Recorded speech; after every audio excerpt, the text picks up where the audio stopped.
Ninth class बेटा, हमने जो पिछले लेक्चर में हमने डिस्टेंस एंड डिस्प्लेसमेंट किया था, जरा उसका एक बार नोट्स बना लेना। इसका मैंने यहाँ पे आप लोगों के लिए लिखा हुआ है, ठीक है।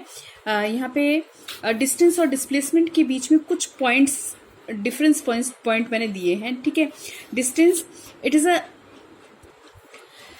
Is actual length covered by body, definition में पहले दे चुकी हूँ, ठीक है। जो actual length covered by body होगा दैट इज डिस्टेंस, और शॉर्टेस्ट पाथ बिटवीन इनिशियल और फाइनल पोजीशन के बीच में जो सबसे छोटा स्ट्रेट और शॉर्टेस्ट पाथ होगा that is displacement. Displacement distance हमेशा ही क्या होता है, पॉजिटिव होता है। डिस्प्लेसमेंट पॉजिटिव और नेगेटिव भी हो सकता है, ठीक है। डिस्टेंस हमेशा ही क्या होगा, पॉजिटिव, और ये पॉजिटिव और नेगेटिव भी हो सकता है, ठीक है। Distance covered by a body is never zero, distance zero नहीं होगा, जबकि डिस्प्लेसमेंट क्या हो सकता है, जीरो। हमने किया था बेटा, कब डिस्प्लेसमेंट जीरो होगा, जबकि हमारा इनिशियल और फाइनल पॉइंट क्या हो जाएगा, सेम। जैसे मान लीजिए मैं ए पॉइंट से चली और घूम के मैं फिर से वापस कहाँ पे आ गई, बी पॉइंट पे, तो ये पिछले लेक्चर में मैंने क्लियर कर दिया था। तो डिस्प्लेसमेंट मेरा जीरो हो सकता है, लेकिन डिस्टेंस कवर क्या नहीं होगा, जीरो नहीं होगा। ये स्केलर क्वांटिटी है और ये कैसी क्वांटिटी है बेटा, वेक्टर क्वांटिटी है, ठीक है। इतना हम कर चुके थे, डिफरेंस मैंने अभी बता दिया, नोट कर लीजिएगा। नाउ डिस्प्लेसमेंट हमारे पास होता क्या है, डिस्प्लेसमेंट हम कहते हैं कि it is a distance when body is moving in a straight line. तो डिस्प्लेसमेंट हमारा डिस्टेंस के बराबर होता है अगर when body is moving in a straight line, यानी डिस्प्लेसमेंट डिस्टेंस दोनों बराबर होंगे अगर बॉडी कैसे लाइन में हो, स्ट्रेट लाइन में। ये भी हम लास्ट क्लास में कर चुके थे, ठीक है। तो देखिए दूसरे कुछ और मेथड देखते हैं बेटा डिस्प्लेसमेंट निकालने के। Different methods to find displacement. देखो जरा समझो, ये मैंने कंप्लीट बना रखा है, आप इसको ऐसे समझो। मैं ए पॉइंट से मैंने चलना स्टार्ट किया, ठीक है। ए पॉइंट से मैंने चलना स्टार्ट किया और मैं आ गई कौन से पॉइंट पे, मान लीजिए बी पॉइंट पे आ गई, ठीक है। ए से चलना स्टार्ट किया और हम कहाँ पे आ गए, बी पे। तो ये आपको सेमी सर्कल दिख रहा है ना, ठीक है। अगर बी से मैं दोबारा वापस ए पे जाती वो अलग बात है, वो उसके बाद में करते हैं। तो अगर ए से बी पे हम गए, ये आधा सर्कल हो गया। अब ये आधा सर्कल है तो इसका डिस्टेंस क्या होगा और डिस्प्लेसमेंट क्या होगा। तो डिस्टेंस कितना हो जाएगा बेटा, डिस्टेंस हो जाएगा, ये मैंने ऊपर लिखा भी हुआ है, डिस्टेंस कितना हो जाएगा इस केस में, 2πr/2, क्योंकि आधा ही तो है, पूरा तो नहीं हुआ ना ए से बी तक का। तो 2πr/2, this will be 2πr। और डिस्प्लेसमेंट कितना होगा बेटा, यहां से अगर आप डिस्टेंस r मान लोगे, ये यहाँ पे ओरिजिन मान के अगर इसको r मान लोगे, तो यहां तक जब जाओगे तो ये कितना हो जाएगा, 2r। इतना r, o से a तक का r, और यहां से यहां तक का फिर से r। तो इनिशियल और फाइनल पॉइंट तो ये हुआ ना। तो डिस्प्लेसमेंट होता है इनिशियल और फाइनल पॉइंट के बीच का स्ट्रेट लाइन। तो ये स्ट्रेट लाइन टोटल कितने की हो जाएगी, 2r की, ठीक है, इस केस के लिए। तो ये एक तरीका हो गया, ठीक है। नाउ सी, एक तरीका और है, जब ये वाला भी मैंने आपको बताया था, लेकिन एक बार और देख लेते हैं। हम ए पॉइंट से चले बेटा, ध्यान दीजिएगा। ए से कहाँ पे गए, इस पॉइंट पे। मान लो ये पॉइंट मेरे पास क्या है, सी। मैंने ये डायग्राम पहले बनाया हुआ है, समझने में दिक्कत थोड़ी आएगी, लेकिन मैं इसको एक बार क्लियर करती हूँ। देखिए, ए से सी पे गए, ऐसे चले, ठीक है। फिर सी से कहाँ पे गए, यहाँ पे गए। मैं इस डायग्राम को एक बार आप लोगों के लिए फिर से बना दूं। देखिए, हम ऐसे गए A to C, C से फिर हम ऊपर की तरफ मुड़ गए। मान लीजिए this is my point D, and D to फिर मैं किस पॉइंट पे पहुंच गई, B, ठीक है। तो मैं एक बार A से C पे गई, then C to D, then D to B। तो A से C जो डिस्टेंस है वो मेरा है 5, ठीक है। कुछ भी ले लिया मैंने, ये कुछ मैंने ऐसे ही ले लिया वैल्यू आपको समझाने के लिए। C से D यहाँ पे कितना है मेरे पास 3, और D से B मेरे पास कितना है 7 किलोमीटर मान लो।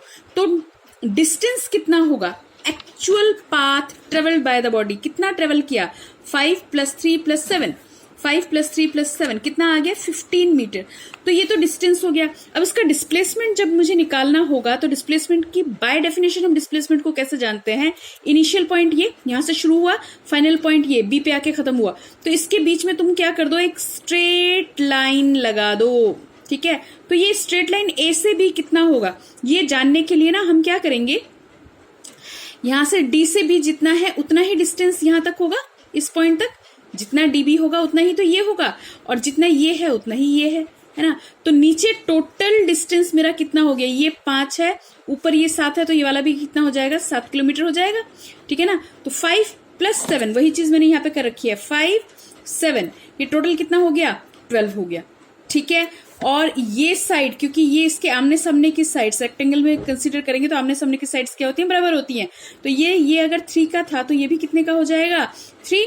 फाइन। तो ये जो है इस पे मैं पाइथागोरस लगा दूंगी, ठीक है, पाइथागोरस लगा दूंगी। 7 का स्क्वायर, सॉरी 7 क्यों होगा, ये 12 होगा ना, ये टोटल 5 यहां से यहां तक और यहां से यहां तक क्या है 7, तो ये क्या हो जाएगा 12 का स्क्वायर प्लस 3 का स्क्वायर। तो 12 square plus 3 square will give you displacement, under the root of 12 square plus 3 square will give you displacement and you can find out displacement from here. यहां से सॉल्व कर लेना, ये अप्रोक्सीमेट आ जाएगा आपके 12 या 13 के आसपास आ जाएगा, ठीक है। एक चीज नोट कीजिएगा बेटा, डिस्टेंस डिस्प्लेसमेंट के या तो बराबर होगा या उससे बड़ा होगा, यानी डिस्प्लेसमेंट की वैल्यू हमेशा ही डिस्टेंस से क्या होगी, छोटी होगी, ठीक है, छोटी होगी या क्या होगी, बराबर होगी। तो डिस्टेंस की वैल्यू उल्टा बोल देते हैं आप, डिस्टेंस की वैल्यू डिस्प्लेसमेंट से ग्रेटर होगी या उसके बराबर हो सकती है, लेकिन डिस्टेंस क्या होगा, बड़ा होगा अगर हम कंपेयर करेंगे या बराबर होगा, ठीक है। इतना क्लियर हुआ। चलिए एक और तरीका देखते हैं, ठीक है ना, ठीक है बेटा। तो सी पॉइंट देख लेते हैं बेटा, ये भी मेंशन किया हुआ था। अगर हम ए से चले, देखो ऐसे चल रहे हैं, ए से चले, घूम के हम कहां पे आ गए, ए से चले और घूम के हम कहां पे आ गए, बी पे, ठीक है। तो पाथ ट्रेवल कितना हुआ, क्योंकि कंप्लीट सर्कल है तो कितना हो जाएगा 2πr। इससे पिछले वाले केस में हमने क्या किया था, πr, क्योंकि आधा सर्कल लिया था हमने, ठीक है ना। लेकिन डिस्प्लेसमेंट का क्या, डिस्प्लेसमेंट क्योंकि जो इनिशियल पॉइंट है वही घूम के क्या आ गया, फाइनल पॉइंट। क्या कोई स्ट्रेट लाइन बीच में आई ए और बी के, नहीं, क्योंकि ए और बी एक ही पॉइंट पे आ रहे हैं, तो डिस्प्लेसमेंट इज 0, ठीक है। अच्छा एक चीज और देखिए बेटा, distance is measured by odometer. Odometer से आप डिस्टेंस मेजर कर सकते हो। बाइक या कार चलाते टाइम सामने आपके हैंडल के पास दो हमारे पास इस तरह के, क्या बोलूं इसको, इस तरह के हमारे पास मीटर्स होते हैं ना, ठीक है। उनमें से बेटा एक ओडोमीटर होता है जो हमारा डिस्टेंस को मेजर करता है, ठीक है। ओडोमीटर डिस्टेंस मेजर करता है बेटा, ठीक है। चलिए अब इतना समझ में आता है ना, अब आगे चलते हैं बेटा। Motion are of 2 type. हम लोग अभी रेस्ट और मोशन को स्टडी कर रहे हैं, तो मोशन की बात अगर करें तो मोशन 2 तरह की होती है, एक होता है यूनिफॉर्म मोशन और एक होता है बेटा नॉन यूनिफॉर्म मोशन। तो यूनिफॉर्म मोशन की डेफिनेशन मैं आपके लिए लिख रही हूं बेटा, uniform motion are those motion which can, if a body, अच्छा इसको ऐसे लिख लेते हैं हम, यहाँ पे मैं लिख देती हूँ, if a body travels equal distance, पूरा ही लिख लो, distance in equal interval of time. क्या मतलब है इसका, अभी समझाते हैं। अगर कोई बॉडी इक्वल डिस्टेंस कवर करता है इक्वल इंटरवल ऑफ टाइम में तो वो यूनिफॉर्म कहलाएगा, ठीक है। नॉन यूनिफॉर्म कब होगा, नॉन यूनिफॉर्म में body will travel unequal distance of time in equal interval of time, ठीक है।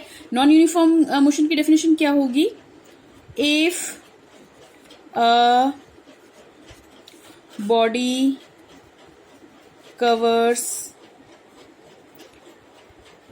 unequal distance in equal interval of time। समझते हैं बात इसको। अभी देखो एक मैंने टेबल बनाया हुआ है, जरा टेबल को समझने की कोशिश करते हैं बेटा। Reading of odometer, distance covered and time. Reading of odometer का मतलब ये कि जब मान लीजिए आपने अपनी कार स्टार्ट करनी है या बाइक स्टार्ट करनी है, ऑलरेडी आपकी कार या बाइक ने मान लो इतना ट्रेवल कर रखा है, ठीक है। मैं यहाँ पे 0 जानबूझ के नहीं ले रही, ठीक है। मैं मान रही हूँ कि ऑलरेडी आपकी गाड़ी ने ट्रेवल कर रखा है, और कितना ट्रेवल कर रखा है, 14,500 किलोमीटर ट्रेवल कर रखा है। तो आपको क्या क्या दिखेगा, 14,500 किलोमीटर आपके ओडोमीटर पे दिख ही रहा है, ठीक है। जब आपने स्टार्ट नहीं किया तब कितना किलोमीटर हुआ, 0 किलोमीटर। आपने अभी स्टार्ट नहीं किया, आपने अभी कोई दूरी तय नहीं की, टाइम क्या है 0। तो बेटा कई बार ना बच्चे कंफ्यूज हो जाते हैं कि टाइम क्या 0 होता है। नहीं बेटा, जहां से हम स्टार्ट करते हैं ना उसी को हम रेफरेंस पॉइंट मान लेते हैं, और वहां पे हम टाइम को क्या बना देते हैं, 0, ठीक है। वहां पे हम टाइम को क्या ले लेते हैं, 0 ले लेते हैं कि यहां से स्टार्ट हुआ। मान लो तुमने 9 बजे स्टार्ट किया, तो 9 बजे का जो टाइम है वो मेरा पहला टाइम होगा। अब मेरे पास कुछ यहाँ पे मानने का नहीं है, तो मैंने यहाँ पे क्या मान लिया, 0, ठीक है। अब मान लो कि अगले 20 सेकंड में, कितने सेकंड में, इस बात पे ध्यान देना, अगले 20 सेकंड में आप कुछ भी ले सकते हो। मैंने कितना माना कि अगले 20 सेकंड में हमने कितना ट्रेवल कर लिया, मान लो 2 किलोमीटर। अगर मैंने 2 किलोमीटर ट्रेवल कर लिया तो इस पे रीडिंग कितनी आ जाएगी आपके ओडोमीटर पे? पहले 14,500 था, now it will become 14,502। Clear? अब अगले 20 सेकंड के अंदर देखो, 20 सेकंड में हमने कितना ट्रेवल किया था? 2 किलोमीटर। फिर अगले 20 सेकंड यानी कितना टाइम हो गया? 40 सेकंड। ठीक है ना? अगले 20 सेकंड में यानी यहां से यहां तक, इस 20 सेकंड के अंदर फिर से कितना किलोमीटर ट्रेवल किया, कितना डिस्टेंस ट्रेवल किया? 2 किलोमीटर। अगेन अगले, अच्छा, अब जब यहाँ पे 2 किलोमीटर ट्रेवल किया तो ओडोमीटर पे 2 और बढ़ जाएगा। ठीक है, पहले 14,502 किलोमीटर था, अब कितना हो जाएगा? 14,504 किलोमीटर, क्योंकि यहाँ पे 2 और 2 4 तो हो चुका, तो यहाँ पे कितना रीडिंग बढ़ जाएगा? 4। ठीक है, अब क्या करेंगे? अगला 20 सेकंड देखो, अगले 20 सेकंड में यानी कि 40 से 60 आने में कितना टाइम हुआ? 20 सेकंड। ठीक है, नेक्स्ट 20 सेकंड में फिर से कितना कवर कर रहा है? 2 किलोमीटर। फिर अगला 20 सेकंड फिर कितना कवर कर रहा है? Again 2 kilometre. और जैसे ये 2 किलोमीटर कवर कर रहा है, यहाँ पे 504, 506, 508 तक हमारे पास हो गया। तो बेटा देखो क्या है, टाइम इंटरवल होता है कि दो समय के मान लीजिए ये T1 है, T2 है, इनके बीच का जो समय होगा दैट इज टाइम इंटरवल, समय का टुकड़ा, कितना हमने इंटरवल लिया, कितना गैप लिया। ठीक है, तो 20 सेकंड में, शुरू के 20 सेकंड में कितना ट्रेवल किया? 2 किलोमीटर। 20 से 40 फिर से कितना टाइम? 20 सेकंड, उसमें भी कितना ट्रेवल किया? 2 किलोमीटर। तो हम क्या देख रहे हैं? इक्वल टाइम इंटरवल, 20-20 सेकंड के टाइम इंटरवल पे डिस्टेंस कितना कितना कवर कर रहा है? 2-2 किलोमीटर। हर 20 सेकंड पे हर 2 किलोमीटर ट्रेवल कर रहा है, हर 20 सेकंड पे हर 2 किलोमीटर ट्रेवल कर रहा है। ठीक है, तो इक्वल टाइम इंटरवल में इक्वल डिस्टेंस अगर ट्रेवल किया जाएगा then it will your uniform motion. ये किसका एग्जाम्पल होगा? यूनिफॉर्म मोशन का एग्जाम्पल होगा। ठीक है बेटा, इतना क्लियर हुआ। अगर यूनिफॉर्म मोशन है तो उसका ग्राफ क्या बनेगा? स्ट्रेट। मैं नेक्स्ट क्लास में इसको ग्राफ को ही डिस्कस करूंगी। ठीक है, तब करेंगे इसको। ठीक है, डिस्टेंस और टाइम का अगर आप ग्राफ करेंगे तो ये मैं यहाँ बता देती हूँ आप लोगों को। बेटा ये देख लो, अगर तुम एक्स या एस में मानोगे और यहाँ पे तुमने टाइम ले लिया तो ये जो बनेगा ये मेरा स्ट्रेट लाइन बनेगा। ठीक है, यूनिफॉर्म मोशन के लिए। अब देखो बात करते हैं नॉन यूनिफॉर्म मोशन की। नॉन यूनिफॉर्म मोशन में हमारे पास क्या होगा कि फिर से हमने मान लिया कि ओडोमीटर की स्टार्टिंग रीडिंग जो मुझे दिखी वो कितनी है? 14,500 किलोमीटर। जब मैंने स्टार्ट किया, कोई दूरी तय ही नहीं की, तो कितना हुआ? 0 किलोमीटर। और टाइम मेरा रेफरेंस टाइम हुआ 0 सेकेंड। ठीक है, अब मानते हैं कि अगले 20 सेकंड में इसने कितना ट्रेवल किया? 3 किलोमीटर। जरूरी नहीं 3, आप 2 ले सकते हो, 1 ले सकते हो, आपको सिर्फ समझाना है मैंने कि होता क्या है इसमें। ठीक है, अगले 20 सेकंड में यानी टोटल 20 सेकंड में कितना ट्रेवल किया? 3 किलोमीटर। फिर 20 से 40 सेकंड, फिर अगले 20 सेकंड में उसने ट्रेवल कर लिया 5 किलोमीटर। अब देखिए, जब आप रास्ते पे जाते हैं तो कहीं पे रास्ता आपको खुला मिल जाता है ना, और कहीं पे आपको क्या मिलता है? भीड़ भाड़ ज्यादा मिल जाती है। तो जहां भीड़ भाड़ ज्यादा होगी वहां पे स्पीड कम हो गई। ठीक है, स्पीड क्या हो गई? कम। यानी आपने क्या किया? कम दूरी तय की। ठीक है, टाइम आपको ज्यादा लगा, कम दूरी आपने तय की। ठीक है, और जहां पे आपको रास्ता खुला मिला वहां पे आपने क्या किया? अपने आप को बढ़ा लिया, बड़ी तेजी से गाड़ी चला दी। ठीक है, तो वहां पे डिस्टेंस कवर क्या हो गया? ज्यादा हो गया, यानी कि उतने ही समय में आपने ज्यादा डिस्टेंस ट्रेवल कर लिया। तो यहां पर भी कुछ ऐसा ही होगा। हमने टाइम इंटरवल तो बराबर का रखा, यानी कि 20 से 40 कितना सेकंड? 20 सेकंड। 20 से 40 के बीच में कितना सेकंड? 20 सेकंड। लेकिन कितना ट्रेवल किया? 3, 5 में से 3 माइनस कर दो। शुरू के 20 सेकंड में इसने कितना ट्रेवल किया? 2 किलोमीटर। अब 40 सेकंड से 60 सेकंड, फिर से कितना टाइम इंटरवल हुआ? 20 सेकंड। 20 सेकंड में अब कितना ट्रेवल कर रहा है बेटा? 5 में से 2 माइनस कर दो, कितना? 3 किलोमीटर। तो इस वाले में कितना ट्रेवल किया? 2 किलोमीटर। और इस वाले इंटरवल में कितना ट्रेवल किया? 3 किलोमीटर। यानी कि हमारी वैल्यू क्या हो रही है? चेंज हो रही है। चेंज हो रही है तो कैसा मोशन होगा? वो नॉन यूनिफॉर्म मोशन होगा। और इसका अगर ग्राफ बनाओगे डिस्प्लेसमेंट, डिस्टेंस और टाइम के बीच में, तो बेटा इसका ग्राफ ना सीधा नहीं जाएगा, कुछ ऐसा जाएगा। ठीक है, ग्राफ की और भी वेरिएशंस हैं, टाइम के साथ साथ ये जो ग्राफ जाएगा वो मेरा कुछ ऐसा जाएगा। और भी वेरिएशंस है जिसको हम बाद में डिस्कस करेंगे। क्लियर? चलिए अब बात करते हैं बेटा स्पीड की। स्पीड, अब देखिए मान लीजिए 2 बच्चे चल रहे हैं। ठीक है, दो बच्चे रेस लगा रहे हैं, तो एक तेजी से दौड़ रहा है, एक धीरे दौड़ रहा है ना। तो एक्चुअली जब हम स्पीड की बात करते हैं ना तो एक तरह से कंपैरिजन लेके आते हैं कि कौन कितना फास्ट है ना। तो इसको हम कुछ ऐसे डिफाइन कर सकते हैं, speed is a term use to describe rate of motion of the body. Rate, बेटा फिजिक्स में जब भी ये शब्द रेट पढ़ोगे ना, उसका मतलब हम टाइम की बात कर रहे हैं बेटा, कंपैरिजन की बात कर रहे हैं, किसके मुकाबले, टाइम के मुकाबले।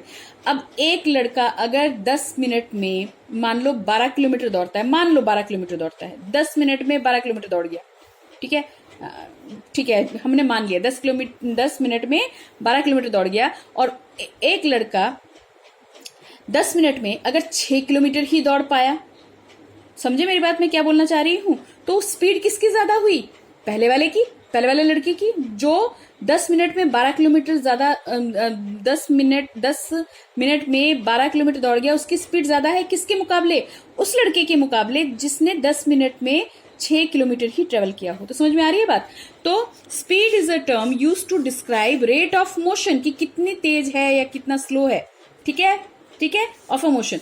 द स्पीड इज डिफाइंड, अब इसकी डेफिनेशन और में मैंने दे दिया, speed is defined as the distance travelled by a body per unit time. Per unit time यानी कि समय के एक छोटे से टुकड़े में कितना डिस्टेंस ट्रेवल किया जाएगा, ठीक है, पर यूनिट टाइम यानी डिस्टेंस अपॉन टाइम। तो स्पीड को हम कैसे दिखाते हैं बेटा, v से दिखाएंगे बेटा, वेलोसिटी को भी हम v से दिखाते हैं। छोटा सा फर्क है, एक हमारा स्केलर क्वांटिटी है और एक हमारा वेक्टर क्वांटिटी है, बस इतना ही फर्क है, वो देख लीजिएगा आप, मैं आपको दोबारा से इस चीज को रिपीट करवा दूंगी। तो v is equal to s by T, distance के लिए क्या लिया s, टाइम के लिए कितना लिया t। अच्छा, बहुत सी बुक में ना s की जगह पे l लिया हुआ है बेटा, ठीक है, डोंट गेट कंफ्यूज, l है तो इट्स फाइन, हम उससे कोई प्रॉब्लम नहीं आएगी आपको, ठीक है। यूनिट बता दो, यूनिट यानी मापने का तरीका, ठीक है, यूनिट मापने का तरीका क्या हो जाएगा, डिस्टेंस के लिए कितना आ जाएगा मीटर, टाइम के लिए कितना आ जाएगा second, and it will become metre per second, ठीक है। अब जो स्पीड है ना बेटा, स्पीड को बताते टाइम हम किसी डायरेक्शन को मेंशन नहीं करते, किसी डायरेक्शन की बात नहीं करते। तो स्पीड हमारे पास कैसी क्वांटिटी है, स्केलर क्वांटिटी है, ठीक है। चलिए बेटा, स्पीड में थोड़ा सा और आगे करते हैं कि ऑटोमोबाइल्स जितने भी होते हैं ना, उसमें स्पीडोमीटर होता है जिससे हम स्पीड मेजर करते हैं। अभी भी मैंने बताया था ना, एक ओडोमीटर होता है और एक क्या होता है, स्पीडोमीटर। स्पीडोमीटर में हम क्या पता लगा सकते हैं, स्पीड, कि तुम कितने की स्पीड से गाड़ी चला रहे हो, ठीक है। अब ये जो मैंने आपसे कहा ना, तुम कितने की स्पीड से गाड़ी चला रहे हो, ये आपका इंस्टेंटेनियस होगा। अब जरा बात समझो, इंस्टेंटेनियस, बेटा ये जो वर्ड है ना इंस्टेंटेनियस, इसमें ध्यान से पढ़ोगे तो इसमें आता है इंस्टेंट। इंस्टेंट यानी कि खास पर्टिकुलर किसी टाइम पर आपकी गाड़ी की स्पीड, कार की स्पीड, बाइक की स्पीड कितनी होगी, दैट इज इंस्टेंटेनियस। आप मान लीजिए बाइक चला रहे हैं, ठीक है, और आपसे अभी पूछ लिया गया कि अब कितने की स्पीड में है, तो आप बोलते हो 60 किलोमीटर पर आवर की स्पीड में, 60 की स्पीड से चला रहा हूँ, 80 की स्पीड से चला रहा हूँ। तो उस वक्त, जिस वक्त आपसे पूछा गया, उस वक्त कितनी स्पीड है आपकी, that is the instantaneous speed, ठीक है। तो speed of an object at a particular instant of time, समय के किसी खास टुकड़े पे कितना आपका स्पीड होगा, that is an instantaneous time, ठीक है। तो ये जो स्पीडोमीटर जो होता है ना, वो उस इंस्टेंटेनियस स्पीड को ही बताता है, ठीक है।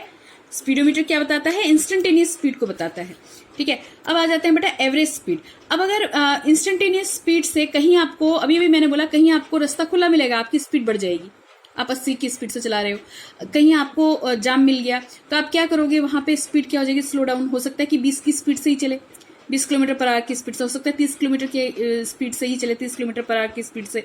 तो ऐसे में ना इंस्टेंटेनियस स्पीड को कैलकुलेट करना मुश्किल हो जाता है। वहां पे न्यूमेरिकल वहां पे हम क्या करते हैं, एवरेज स्पीड मैं बताऊंगी, न्यूमेरिकल निकालते टाइम मैं इसके बारे में बताऊंगी। हम क्या करते हैं कि एक और चीज निकाल लेते हैं, दैट इज एवरेज स्पीड, ठीक है। जहां पे वेरिएबल्स आ जाती हो, वैल्यू में चेंज आ जाता हो, वहां पे हम क्या निकाल सकते हैं, एवरेज स्पीड निकाल सकते हैं। तो एवरेज स्पीड निकालने का क्या फॉर्मूला होता है बेटा, कि टोटल कितनी दूरी तय की गई है अपॉन टोटल कितना टाइम लगा उस दूरी को तय करने में, ठीक है। मान लो मैं यहाँ पे एग्जांपल ले रही हूँ, मान लो तुम्हारे पास 120 किलोमीटर की दूरी है। कितनी दूरी है, 120 किलोमीटर की दूरी है, ठीक है। अब शुरू के 30 किलोमीटर में आपको जाम मिला, काफी रास्ता खचाखच भरा हुआ, ठीक है। आपकी गाड़ी की स्पीड कम हो गई, मान लो उस वक्त आपने कितने की स्पीड से गाड़ी चलाई थी, 30 किलोमीटर पर आवर की स्पीड से आपने गाड़ी चलाई शुरू के 30 किलोमीटर में। बेटा इस 30 और इस 30 में कंफ्यूज मत हो जाना, डेफिनेशन में कुछ और ले लो, मान लो शुरू के 20 किलोमीटर ले लो, शुरू के 20 किलोमीटर में आपको काफी भारी जाम का सामना करना पड़ा, तो आपकी गाड़ी की स्पीड कम हो गई और आपने कितने की स्पीड से चलाया, 30 किलोमीटर पर आवर की स्पीड से। और नेक्स्ट 100 किलोमीटर में आप हाईवे पे चले गए, आपको कोई जाम नहीं मिला मान लो, तो वहां पे आपकी गाड़ी की स्पीड बढ़ गई, तो बाकी के 100 किलोमीटर में आपने अपनी स्पीड बढ़ा दी और वहां पे गाड़ी आपकी चल रही है 80 किलोमीटर पर आवर से। भाई मेरे लिए तो इतना ही बहुत ज्यादा है, ठीक है, मैंने 80 माना है, बस एग्जाम्पल समझ लो आप लोग, ठीक है। तो कुछ दूरी तक तो वो 30 किलोमीटर पर आवर की स्पीड से गाड़ी चली हमारी, ठीक है, और कुछ दूरी पे 80 किलोमीटर पर आवर की स्पीड से गाड़ी चली। तो इस वक्त हम क्या करेंगे, यहाँ पे हम एवरेज निकालेंगे। इस केस में हम क्या निकालेंगे, एवरेज। उस केस में हम इंस्टेंटेनियस नहीं निकालेंगे, ठीक है, उस केस में हम इंस्टेंटेनियस स्पीड, इस केस में हम इंस्टेंटेनियस स्पीड नहीं निकालेंगे, फायदा नहीं होगा इससे। हमें क्या निकालना पड़ेगा, एवरेज स्पीड। तो टोटल डिस्टेंस कितना हो गया मेरे पास, टोटल डिस्टेंस जो ट्रेवल किया जाएगा वो यहां से यहां तक का टोटल डिस्टेंस मेरा 120 किलोमीटर, ऊपर कितना आ जाएगा, 120 किलोमीटर। टाइम निकालना पड़ेगा, बहुत आसानी से हम आगे के न्यूमेरिकल्स में टाइम निकालना सीखेंगे बेटा। टाइम निकल जाएगा, हम इन दोनों का यूज करके पहला T1 निकालेंगे, इन दोनों का यूज करके T2 निकालेंगे, और T1 T2 निकाल के यहाँ पे हम क्या कर देंगे, ऐड। जब न्यूमेरिकल करेंगे तो आसानी से समझ में आ जाएगा बेटा आपको, ठीक है। अब एक चीज नोट कर लीजिए, average speed can never be zero. Average speed जो है वो कभी भी क्या नहीं हो सकती, जीरो नहीं हो सकती, but instantaneous speed can be zero. Instantaneous speed हमारी क्या हो सकती है, जीरो। बेटा इससे ज्यादा अभी मैं लंबा वीडियो नहीं कर रही, आप इतना कवर कर लीजिए। मैं कल की क्लास में आपको न्यूमेरिकल और वेलोसिटी के बारे में बता दूंगी।